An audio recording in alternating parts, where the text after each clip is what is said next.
Hi, welcome back to 5 Top Mistakes People Make When Buying a House, video 2. If you didn't watch the first video, just a quick recap on me. I'm not in the industry, but I've got a lot of experience and I'm keen to share it with you. Second, I'm a passionate writer, blogger and trainer. I've written and published 3 books, and this is obviously the latest one. Buying a house using real estate apps, maps and location-based services is also available on Amazon.com, as is 5 Top Mistakes. I also write a lot of white papers and training courses. If you want to know more about me, check me out on LinkedIn. Just search for my name. I owned and ran a training company.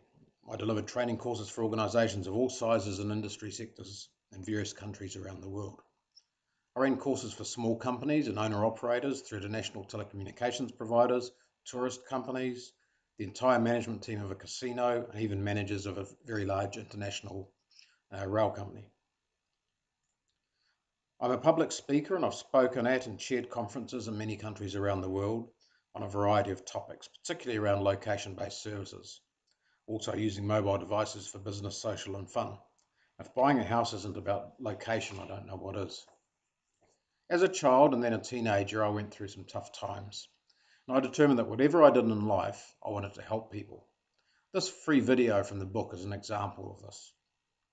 I've got a blog for my business, Solomo Consulting Limited, which is short for social, location and mobile, and it focuses on location-based services, including real estate. You'll also find relevant topics on my Facebook page under the name of Solomo Consulting. I'm experienced in research and gleaning out the things you need to know. I find patterns and information that you don't necessarily even associate with, which is why I think you'll find these free videos useful. I'm not a real estate agent. I'm not a mortgage broker. And the information you'll find here is a mixture of personal experience and research. I've made mistakes and I've learned from other people's mistakes. I hope you'll find these videos help you, whether you're a first home buyer or buying your next house. Okay, let's do this.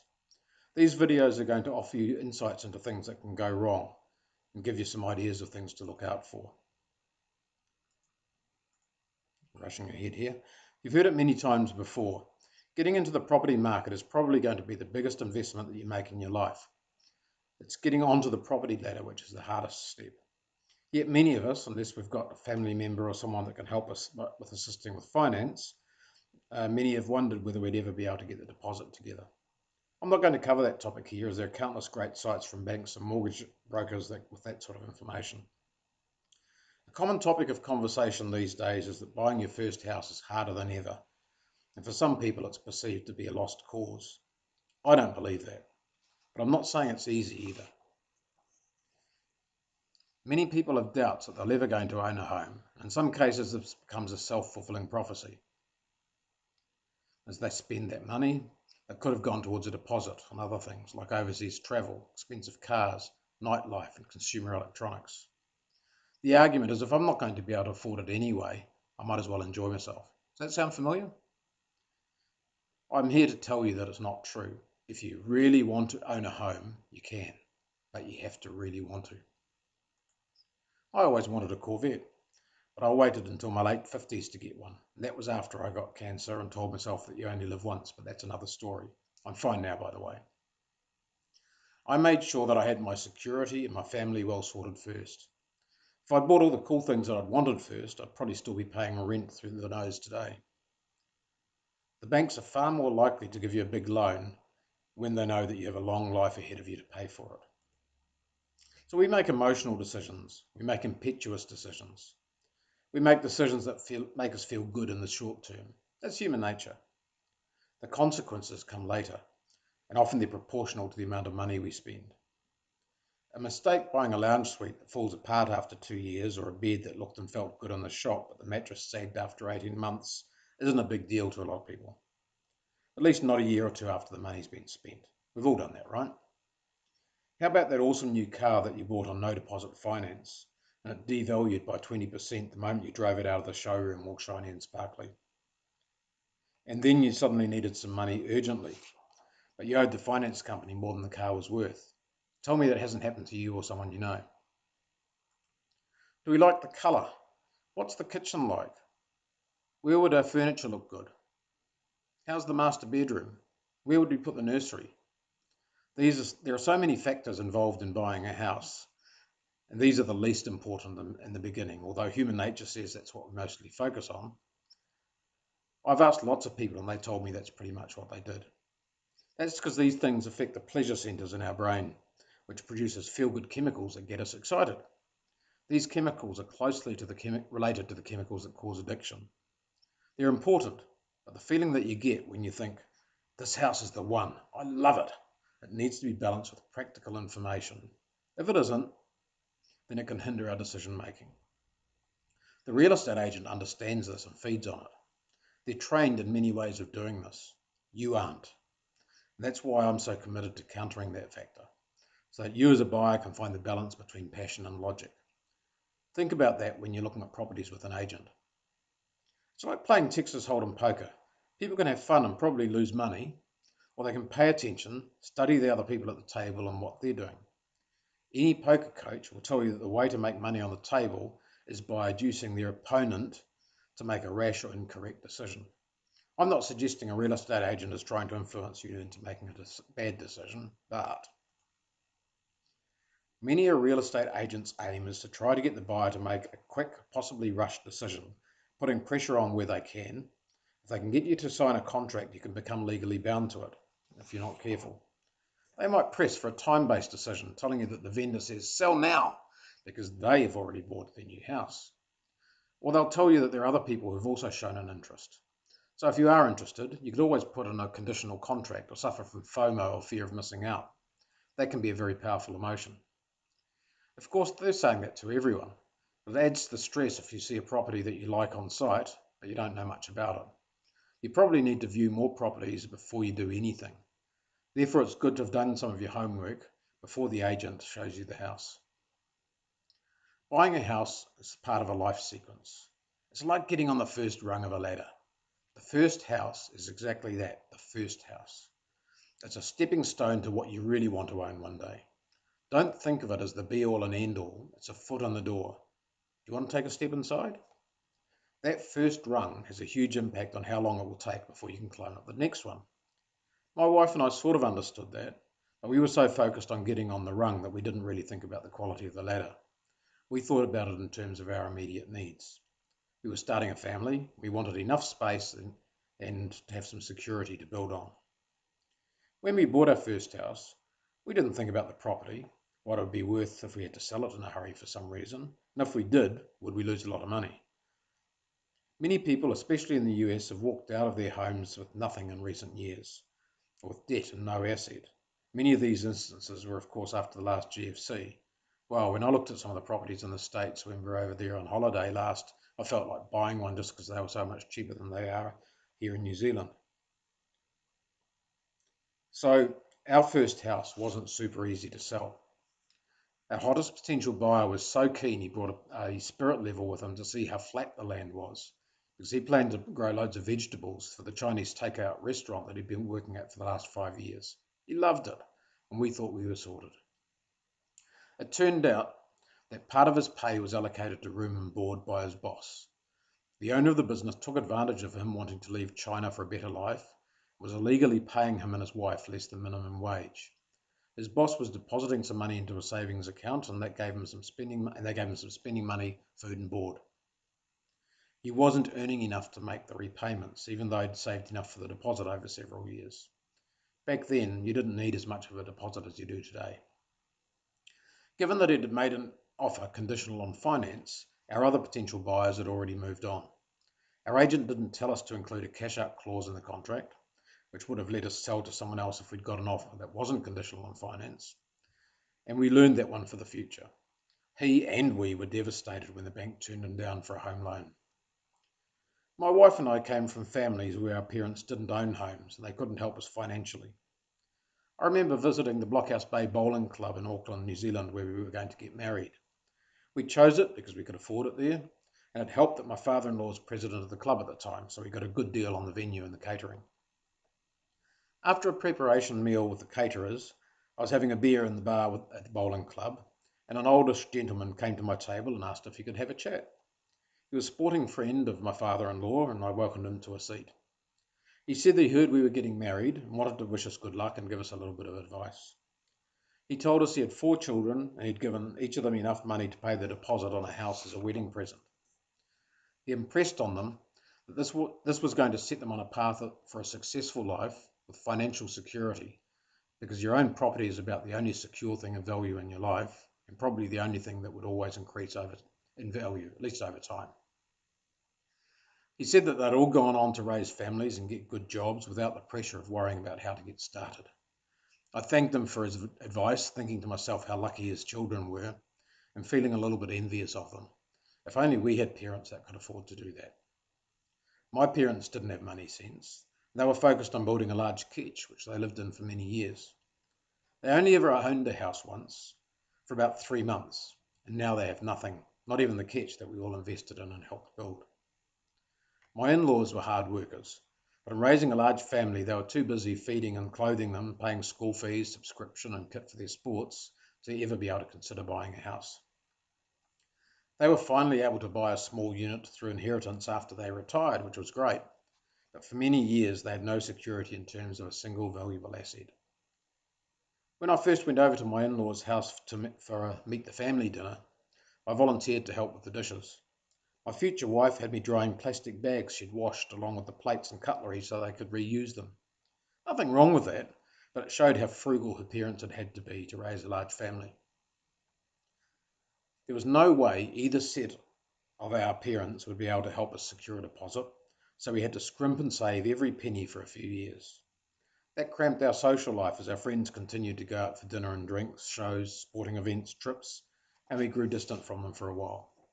Fortunately, our family was close, and we found ways to entertain ourselves, playing games, watching rugby on TV, and enjoying each other's company rather than buying things. I remember the envy of friends going to the Pacific Islands, the United States, and Europe, and in one instance where a friend bought a plasma TV which cost a small fortune at the time. Ours was a 22-inch rental. People buying their second and third house still make mistakes, despite the cost and risks, because they've probably not given research much thought. No one taught them things that I'm telling you about here. Chances are, in the excitement and trepidation of moving up and out, they'll have forgotten many of the things they wished they'd done differently first time round, and the previous time maybe even. We have a brain mechanism that helps us forget some painful mistakes, memories. It's the pleasure center in our brain again when we see the new shiny features of the house that we're looking at. Why do we make mistakes? For one, we're human, and secondly, because no one teaches us how to do it right. That's why I'm sharing this video with you. Everyone has a barrow to push, and the information they give you will be based on their own unique opinion. Your friends and colleagues have opinions. Your family has opinions. The real estate agent and vendor have their perspective. That doesn't mean they're wrong, but there is a bigger picture. If it all goes pear-shaped, they're not going to bail you out. You can't take their opinions to the bank. These videos are giving you a chance to do what 99.9% of people don't do: get prepared. I want to congratulate you for making the effort to watch this video. It might be free, that doesn't mean it isn't going to be valuable to you. Before I get into the 5 top mistakes, I'd like to share a little bit more with you that I think you need to know. And yeah, understanding real estate agents. Now this is a generalization. Real estates are looking for a quick and easy sale. Don't for a minute think that they're there 100% with your interests in mind. Even if they're trying to make you feel that way, unless you're employing them as a buyer's agent, that's a different story. They are there for the vendor. There's nothing wrong with that. It's their job. They're there to get the best possible deal for their customer, who's paying a serious sum of money to them for selling their house. In many cases, it's a percentage. So the more that they can get you to pay, the more money they earn. Often they have to share that commission with their agency, and perhaps a listing agent if they didn't originally sign up the vendor. So getting the most money out of you that they can is in their best interests. Just listen to the sort of things they're telling you as they put the pressure on. Things like, this house will probably go quickly. We've had lots of inquiries. If you're interested, you should consider making an offer now. This is a bargain, it'll get snapped up. This house is going up for auction this weekend. You could be on a winner if you act quickly. This house is going up for auction this weekend, but they're open to pre-auction offers. You could avoid the stress and pressure and get it now. The vendor's already bought and they want a quick sale. Why not test the water with an offer? I can set up some paperwork for you now if you like. But you're getting into a contractual situation, and if you're not careful, you could find that you've contracted to buy the house if they accept the offer.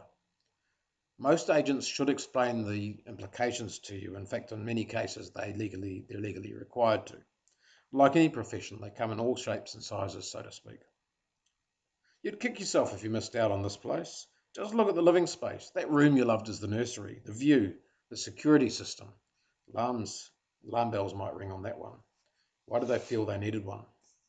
There are, of course, exceptions. I've met and I know some great real estate agents. The smart ones know that if they really look after you and find a win-win situation for you and the vendor, you might recommend them and might even use them again yourself. If you're looking in a specific suburb or neighbourhood, head on over to the community Facebook page for that area, the one with the most followers. There'll probably be more than one page for the suburb or town. Then ask if anyone can recommend a real estate agent that will look after the buyer or maybe a buyer's agent. Hopefully you'll get some useful leads. Treat replies from agencies themselves with a grain of salt. Ask for testimonials from buyers, not vendors. Make sure that people giving you word of mouth referrals aren't related to the agent. It's interesting and understandable that people will support their family, but they should disclose that. Seriously. I once had tenants who had glowing references when I rang their previous landlord. I was so excited. They didn't tell me that the previous landlord was also their brother, or that they were often late in paying the rent, which might have had something to do with why they were having to move out. The experience, maybe another book one day, convinced me to sell the house and not be a landlord again. We bought our first house in the Nappy Valley area. It was a low-income suburb with a lot of young families. Many of them lived on social welfare benefits. We bought in the established part, the right side of the railway track, so to speak, more or less. It was a 2.5 bedroom house on a big quarter-acre section. We were planning on having kids and the house seemed big enough. The section was perfect for little kids to play on and for our German Shepherd, except the property wasn't fully fenced. We didn't want her getting lost in the massive fruit orchard behind us. Wow, were we surprised how expensive timber was. Even though we had a friend in the timber industry who sold the wood for the fence to us at wholesale, it was expensive. Then there was the concrete, rental of a concrete mixer, post hole borer, purchasing fasteners and tools. A quarter acre is a lot of fence, and neither of neighbours wanted to share in the cost or lend a hand. Fortunately, we had plenty of relatives and friends to help us build it. My wife and I had good jobs, and I had personal use of a company car, which was a big help. I can tell you, though, that the quality and activities of our social life diminished for a few years. So all our money went into paying the mortgage, which at that time was a whopping 18%, and it even went up to 21% for a whole year. Think about it. That meant that we had to pay the bank the entire purchase price of the house in interest over 5 years without touching the principal that we'd borrowed. That's my response to people who say how much easier it was back in the day. We didn't touch the principal of the loan for a few years. That meant a lot of time at home as we couldn't afford to go out. Fortunately, we made some good friends amongst our neighbours who were in the same boat, so we were able to develop a social life that didn't involve spending a lot of money. A sales feature. The property backed onto a fruit orchard, as you saw on the previous slide where I was building the fence. We envisaged that our not yet born children would be playing in it and picking a few apples as they went. It seemed like there were trees for miles, and it was awesome to know that there were no neighbours on that side. It made the property seem so much bigger. It turned out we were just about the only ones at the time who didn't know that the orchard was being sold to the government to make way for high-density state housing for people who couldn't afford to rent a home on the commercial market. We didn't know because we didn't know to ask the right questions. Legally, if we'd asked a real estate agent, they would have had to tell us, but they didn't have to tell us anything that we didn't ask about. As soon as the orchard was demolished, property prices on our street went down. That was only a year after we moved in. This is what it looks like now. It's not bad, but it's no orchard. So what are the 5 top mistakes that people make? So first one is they focus too much on the cool features of the house and the property. 2, they can be led on by the real estate agent who's trained in the art of selling. You have not been trained in the art of buying yet, but that's what I'm here for. 3, they don't research the area. We often move to a suburb, city or state that we don't know a lot about. And then there's the neighbourhood. That has its own unique characteristics. 4, they usually see the property at its best, often in summer when the weather is nice and frequently people will let their emotions overrule research, logic and common sense. They are then easily blinded by the light of subtle pressure from real estate agents. 5 is a biggie, not allowing enough money in the loan and the budget for additional invisible or unexpected costs. The price of the house and the cost of ownership are not the same thing. Let's investigate each of those a bit more in the coming videos. In the first video, I promised to tell you about getting burgled. This is the prologue of my previous book. Thump. It's 2 a.m. and I leap out of bed, grab the Fijian Skull Crusher club that I got as a souvenir when I went to Fiji from under the bed, ready to deal with an intruder in our house. I race into my 3-year-old daughter's bedroom next to ours, adrenaline pumping through my veins. I vaguely see something on the floor. My heart tries to beat its way out of my chest and I'm angry. I step further in the room and the person crouching on the floor sits up. It's my daughter who'd fallen out of the bed and asleep. Flashback, 6 weeks earlier. I glance out of my kitchen window. It's about 6 p.m. on a workday evening, and I see a darkly clad body and legs disappear across the fence into my neighbour's property. Then, gliding like a parkour artist, another body clad in jeans and a dark hoodie races across my dream Kiwi quarter-acre section, and hand holding onto the top of my 2-metre wooden fence, leaps over, disappearing into the night. 5 weeks earlier. I'm about to mow the lawn, and I see a couple of plastic bags on the grass. They have brown lumps of goo in them that smell like a strong adhesive. I know where they've come from. One of the family members of 10 children whose parents live next door has joined a couple of his gang member brothers in jail, and the grandparents are babysitting the teenage kids. The kids are into huffing, getting high by sniffing glue, holding the plastic bags to their noses to get high. I've been throwing the bags back over the fence. 4 weeks ago or earlier. I collect the latest neighbourly gift of glue bags and go next door to speak to the family about them. I assume the grandparents don't know about the huffing. I don't want to do this. It's a bit scary, but I can't risk my 1 and 3-year-old daughters playing in the garden and finding the glue bags. At first, the kids who open the door tell me their grandmother isn't home. They give me the evil eye as she comes to the door and asks what I want. I explain who I am and what the situation is. She listens, thanks me, reluctantly, for letting her know, and shuts the door. 3 weeks earlier. Every second night or so, just as we're going to sleep, the window of our neighbour's house directly over the fence facing our bedroom window opens, and up starts All Along the Watchtower by Jimi Hendrix at full bore. In between tracks, we hear loud remarks that are full of racist expletives, which I don't need to share here. 2 weeks earlier. We came home on a Sunday evening after a nice roast dinner with my in-laws and sensed something isn't right. Our German Shepherd, who we left inside, hasn't come to the door to meet us. I look around and I find her cowering in the corner of our bedroom. The room's been trashed and what was left behind is covered in broken glass from a smashed window.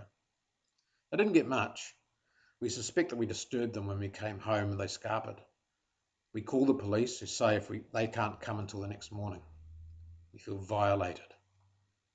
I take the next couple of days off work, buy a security alarm kit with lots of sensors for the doors and windows, and a very loud alarm which we test several times, mostly to warn anyone who might think to come back and finish what they started, that the stakes have gone up. The police told us that quite often burglars are people that live in the neighbourhood and they can see when you come and go, when you're home or not. Our happy home isn't a happy home anymore. In the next video, we're going to look at features of the house. So I hope you'll come back, follow the link on this video or where you found this video and check it out and come on back.